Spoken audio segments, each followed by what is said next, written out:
La hutte de terre tremblait sous le soleil, mais à l'aube, Lila paraissait faite d'une autre matière, ténue, chantante, comme une corde vibrante au vent. On la voyait déjà, à genoux près du bassin, frotter la natte, rincer la calebasse, repartir en silence avec une petite offrande d'eau à la rivière. Sa robe était usée, ses paumes marquées, et sa voix, quand elle la laissait sortir, tenait d'un souffle ancien qui semblait connaître la mémoire des pierres. Elle chantait pour tenir le cœur léger. Une chanson courte, une phrase qui revenait comme un appel prêt à briser les murs. « Ô qui m'entend, ô qui tient, laisse-moi boire et redevenir chemin. » Musique douce. Si cette histoire touche ton cœur, reste jusqu'à la fin. Abonne-toi à la chaîne, active la cloche pour ne rien manquer et laisse un like si tu veux soutenir les récits qui honorent la patience et la bonté. Les autres, dans la cour de la maison, n'entendaient pas sa mélodie comme une prière. Ils l'entendaient comme un signe de faiblesse. Maman Ambo régnait avec la dureté d'une saison aride. Elle avait pris Lila, enfant sans père ni mère, comme on prend une servante bonne à tout faire. Et la maison était un petit royaume de règles cassantes et de moqueries. Les filles de la tante se plaçaient en cercle pour étriller la journée de Lila. Elles la surchargèrent de corvées, lui privaient la nourriture la plus pleine et l'humiliaient devant le voisinage. Leur rire cisaillait l'air comme des pierres lancées contre une fenêtre fragile. Lila gardait la tête basse et chantait dans ses veines. Elle ne se défendait pas parce qu'elle croyait, naïve et solide, que les mots gentils finiront par venir du monde. Parfois, lorsqu'une insulte la vrillait, elle sentait ses mains trembler, mais elle touchait la calebasse, la frottait et la chanson revenait. « Ô qui m'entend, ô qui tient, laisse-moi boire et redevenir chemin. » Ses pieds, souvent blessés par les cailloux du chemin, devenaient le prix discret de sa survie. Ses blessures restaient robes d'ombre, racontées seulement par ses pas qui faisaient écho sur la terre sèche. La calebasse était plus qu'un instrument, c'était son nom de misère et d'espérance. Elle la portait partout, la calebasse qui contenait la sauce maigre du soir et qui était aussi la mesure de ce que le monde consentait à lui offrir. Un jour, dans la panique d'une corvée, la fille aînée de la tante la jeta si violemment que la calebasse se fendit. Le bruit fit une fracture dans le silence du matin.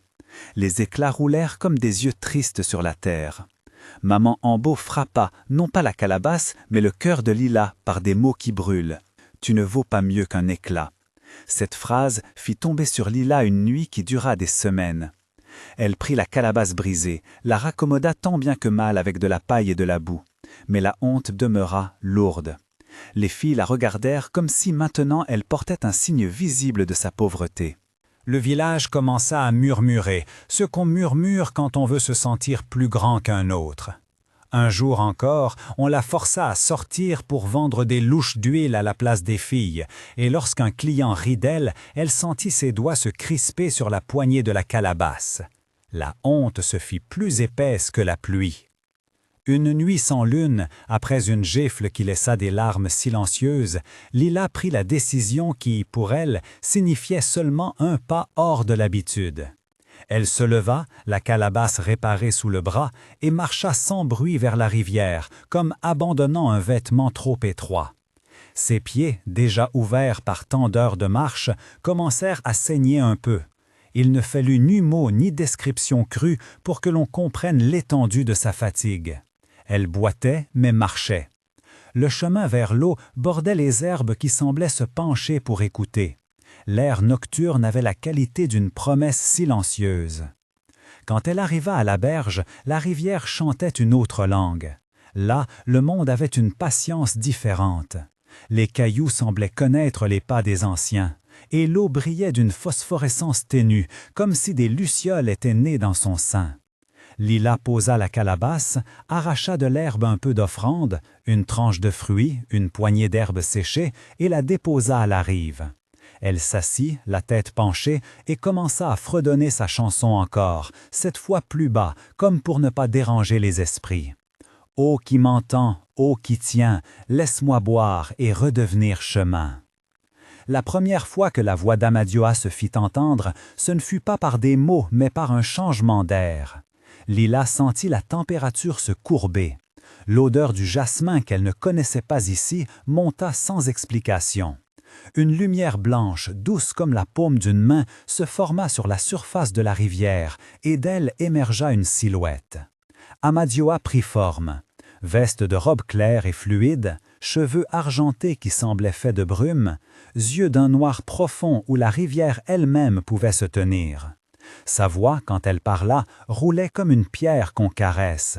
Elle n'était pas méchante, mais pas sans autorité. « Qui perturbe mon souffle nocturne ?» demanda la voix, et Lila, terrifiée, ne sut d'abord que baisser les yeux. Elle n'avait été préparée à rien d'aussi vrai que l'apparition de quelque chose de puissant au monde. Son corps, petit et fragile, fut pourtant envahi par une révérence primitive. Elle balbutia que c'était elle, Lila, qui avait marché et apporté une offrande. Elle attendit la colère, l'orage qui frapperait pour punir l'audace. Amadioa posa la main sur l'eau. La surface répondit comme une peau reconnue. « Tu chantes pour toi, et ta chanson n'est pas faible, » dit la voix. Puis, après un silence où les herbes inclinèrent la tête, le dieu ajouta « Mais ta route est pleine de pierres qui ne te servent pas. Que veux-tu recevoir, enfant ?» Lila ne demanda pas la richesse. Elle demanda d'abord la paix de ne plus mourir de faim, la paix de ne plus endurer les objets lancés, la paix d'une maison où l'on ne l'insulte pas. Ces mots furent simples et vrais.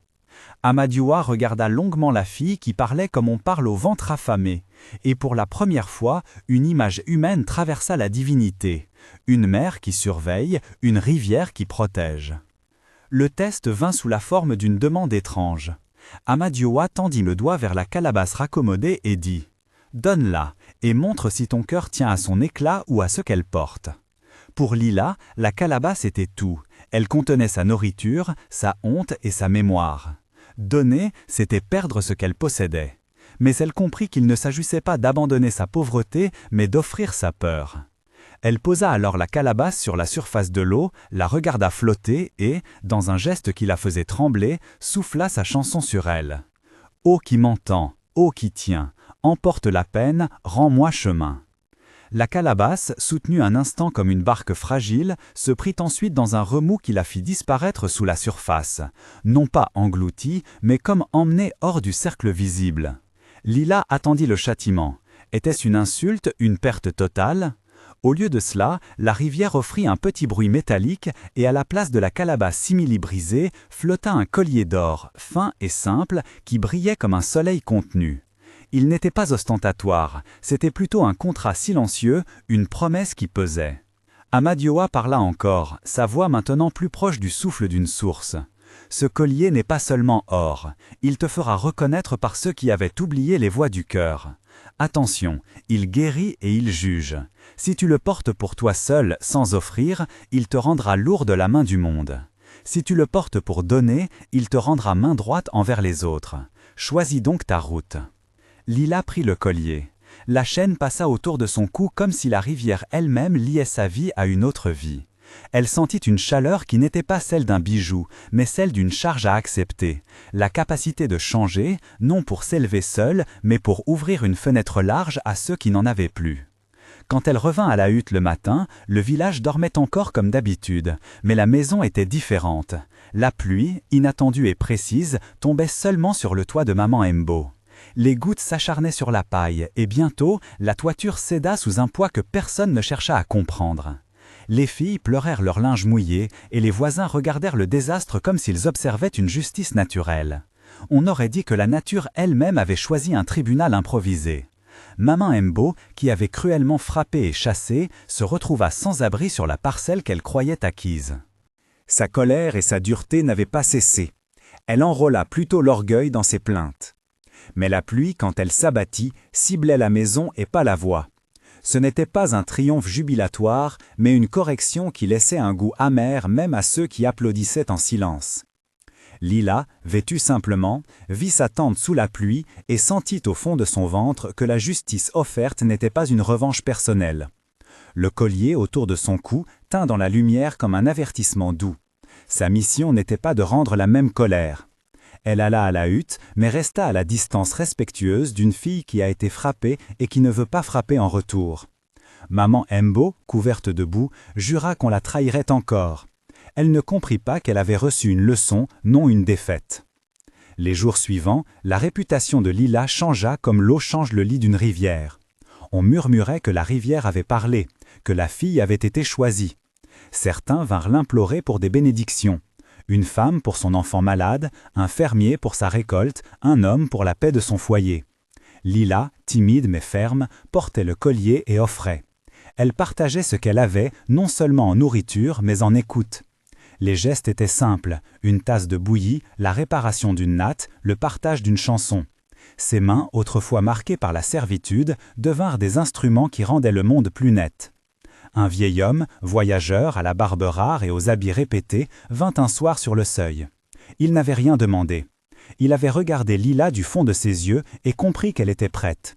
Il lui parla doucement, avec des mots de rue et de hasard, et lui offrit une boîte petite comme un poing. « Pour toi, dit-il, quelque chose que j'ai gardé pour un cœur qui peut recevoir sans manger l'autre. » Lila ouvrit la boîte. Des pièces, oui, mais aussi un morceau de tissu blanc et un petit pain séché. Le vieil homme dit qu'il avait vu Amadioua une fois, très loin, et que parfois les dieux envoient des messagers qui n'ont pas l'air de messagers. Il lui conseilla de garder le collier pour ce qu'il était, un outil. Avec l'aide de ses dons, Lila commença à arranger les choses. Elle remplaça sa calebasse par des paniers solides qu'elle vendit sur le marché, acheta de quoi nourrir les enfants du voisinage, fit renforcer le toit de ceux qui n'avaient pas de quoi. Son commerce n'était pas de luxe, il était de nécessité. Sa générosité devint une rumeur douce qui roulait comme une bonne nouvelle. Le village, surpris, vit sa propre grille de valeurs se fissurer. Ceux qui autrefois avaient haï Lila durent accepter ses gestes ou regarder leur conscience. Pourtant, la transformation la plus difficile pour Lila fut intérieure. Le collier pesait parfois comme un secret. Elle se réveillait au milieu de la nuit, sentant le monde presque trop présent autour d'elle, et chantait pour remettre son esprit en place. La chanson changea un peu. Elle n'était plus seulement une supplique, mais une offrande et une promesse. « Ô qui m'entend, ô qui tient, donne-moi la force de rendre le chemin. » Cette mélodie, entendue par les enfants qui s'asseyaient autour d'elle, devint un hymne petit mais puissant d'espérance. Maman Ambo, privée de toit et de confort, cherchait à regagner une place. Elle fit des démarches aussi humbles qu'un orgueil peut le permettre. Mendier pardon en paroles, réclamer droit sur la maison que la nature avait retirée. Son visage, râpé par le temps et la dureté, se fendilait parfois d'une question vraie. Elle regardait Lila et voyait, peut-être pour la première fois, la personne à qui elle avait infligé la douleur. Mais la fierté n'abdique pas aisément. À certains moments, elle se raidissait et cherchait vengeance. La pluie qui l'avait frappée ne l'avait pas rendue aimante. Le village, cependant, avait maintenant d'autres yeux. Il voyait qui rendait service et qui prêchait la dureté. Ceux qui autrefois riaient des humbles eurent à choisir entre changer ou rester dans la honte. Le voyageur, lui, resta quelque temps, réparant des filets, aidant à vendre, racontant des histoires de routes lointaines. Il devint une ombre protectrice, quelqu'un qui connaissait les signes de la faveur d'Amadioua et qui ne parlait pas trop. Il dit à Lila, une nuit où la lune était un croissant argenté, « Les dons ne servent pas à être gardés, ils servent à rendre le monde plus portable. » Elle comprit que le collier, le pain, la boîte, tout cela n'était pas pour la rendre reine, mais pour la rendre capable de régner autrement, en offrant. Les saisons passèrent, non comme des ruptures, mais comme des plis sur une étoffe. Les récoltes reprirent, la maison de la tante fut réparée par la main qui jadis l'avait aidée, maman Ambo accepta en public un soutien qu'elle n'avait pas su demander. La transformation fit une courbe lente et parfois douloureuse dans les cœurs du village. Les symboles, l'eau, la calebasse, le collier, revenaient dans les conversations comme des mots qui font respirer. Lila continuait à chanter, sa voix désormais portée par d'autres voix qui l'avaient entendue et qui avaient appris à la tenir dans leur bouche. Un jour, lors d'une fête de remerciements simple, Lila monta sur une pierre plate au bord de la rivière et raconta, non en détail mais en vérité, comment elle avait perdu sa calebasse et trouvé un collier. Les enfants s'approchèrent, fascinés par le récit de la rivière qui parle et des dons qui demandent d'être partagés. Elle posa la main sur l'eau et chanta une dernière fois, claire et forte, « Ô qui m'entend, ô qui tient, que celui qui boit partage son chemin. » Les voix autour d'elle reprirent en écho et la chanson devint un pont tissé de petites mains. Ce fut ainsi que la légende de Lila prit racine. Non pas une histoire de richesse soudaine pour un cœur méprisable, mais la chronique d'une transformation où la patience, la bonté et la persévérance finirent par peser plus que la colère. Ceux qui l'avaient nommé faible virent leur propre regard changer, et ceux qui avaient prié en silence virent leur prière reçue sous une forme qu'ils n'avaient pas imaginée. Le village, désormais, mesurait ses valeurs autrement. La nuit où le vieil homme repartit, on le vit s'éloigner en silence, sans demander de reconnaissance. Il jeta un regard en arrière, où Lila, sur le seuil de sa hutte réparée, tint le collier contre sa poitrine. Elle ne se glorifiait pas. Elle souriait, fatiguée mais sereine, comme quelqu'un qui sait avoir reçu plus qu'un objet, une responsabilité. Son chant, parfois, traversait encore la place et les hauteurs, rappelant à tous la règle simple qu'elle avait apprise. Ce qui sauve est ce qu'on partage. Les jours qui suivirent la disparition du voyageur furent pleins d'un calme qui n'était pas vide, mais chargé d'une attente nouvelle. On disait, sans s'en vanter, que la rivière avait changé d'humeur. Elle semblait moins avare de ses reflets, comme si le collier qu'on avait vu briller sous ses eaux avait confié une consigne au courant. Le matin, la brume montait bleutée et les femmes venaient remplir leurs calébasses en chuchotant la chanson de Lila, non plus seulement pour apaiser un cœur, mais pour se souvenir de donner. Lila, désormais, avait une distance douce avec l'objet qu'il avait choisi. Elle n'en parlait presque jamais comme d'un trésor. Elle le nommait parfois la tesselle de la route, comme si ce petit anneau portait des traces de pas. Lors des jours de marché, elle posait une petite couverture près du pont et étalait du pain, des herbes, des graines. Ceux qui n'avaient rien à offrir se mettaient à chanter. Ceux qui avaient plus que de raison donnaient un peu sans bruit. Le collier passait de main en main selon une pratique qui ne fut écrite nulle part. Celui ou celle qui le portait ce jour-là s'engageait à aider quelqu'un qui ne pouvait pas rendre immédiatement. La promesse était simple et plus efficace qu'un serment long. Maman Imbo trouva, dans ses gestes minuscules, une réparation plus réelle qu'en avaient prévu ses excuses. Elle commença par raccommoder des filets, puis par offrir un coin de son abri aux jeunes mères fatiguées. Quand ses doigts tremblaient, les autres lui prêtaient leurs aiguilles. Elle racontait moins d'histoires de blessures et plus de récits de survie. Parfois, très tard, on l'entendait chanter, brève et basse, la mélodie que Lila avait enseignée. Les yeux de la femme se durcissent encore parfois, mais l'axe de sa colère avait bougé. Maintenant, elle cherchait parfois à défendre ceux qui, naguère, l'auraient exclue. La tante, qui avait repris sa maison, se mit à faire du pain pour tout le voisinage certains matins. On disait qu'elle retournait sur le seuil pour voir si le pain manquait, non pour compter les miettes, mais pour entendre les voix. La place du village, autrefois creusée de railleries, devint un foyer de palabres où l'on réglait de petits différends en partageant un bol d'eau et un morceau de pain. Il n'y eut pas d'édit solennel, pas de grands discours. Le changement s'installa par petites habitudes, par de petites gênes de conscience qu'on corrigeait au passage. Les enfants furent les gardiens inattendus de cette nouvelle règle. Ils inventèrent des jeux où l'on prêtait ses sandales à celui qui en avait besoin, où l'on échangeait des cailloux peints contre des histoires. Ils suivirent Lila le long du lit de la rivière pour écouter le murmure des pierres. Quand l'un d'eux pleurait, les autres chantaient la chanson jusqu'à ce que le pouls du pleur se calme. Lila, parfois, laissait le collier autour du cou d'un garçon qui avait aidé une vieille femme. Il revenait ensuite, les paumes un peu plus larges, le pas plus assuré. Un soir, à la tombée, où les ombres s'étiraient en longues lanières, on célébra la première soirée des dons à la lisière du village. On apportait des choses modestes, des chapeaux rafistolés, des morceaux de tissu, un pot de miel. Maman Imbo s'assit près de Lila et, sans grandiloquence, posa sa main sur la sienne. « Je ne dois rien attendre, murmura-t-elle, sinon que ce qui est cassé essaie de rester uni. » Lila sourit. Elle n'oublierait jamais la solitude qui avait forgé son chant, mais elle avait appris que la solitude pouvait être trouée de mains tendues. Les années ne transformèrent pas les hommes en saints, et le vent continuait parfois d'apporter des nouvelles de jalousie et d'envie. Mais la rivière, fidèle, emportait aussi les rancœurs moins loin que jadis.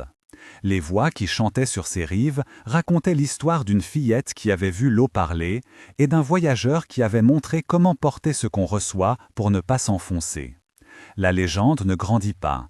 Elle s'assit modestement au bord des repas et des veillées, suffisamment réelle pour guider, trop petite pour enorgueillir.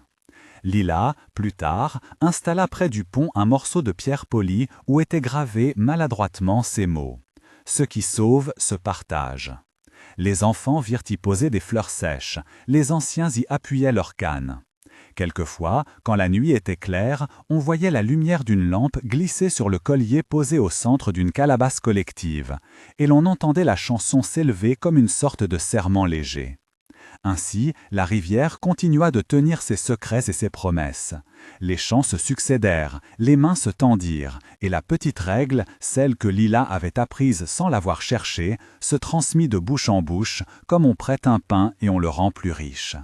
La légende persista, non pour ensevelir la vérité sous la gloire, mais pour rappeler, à chaque aurore, que la bonté et la persévérance sont des routes que l'on construit côte à côte.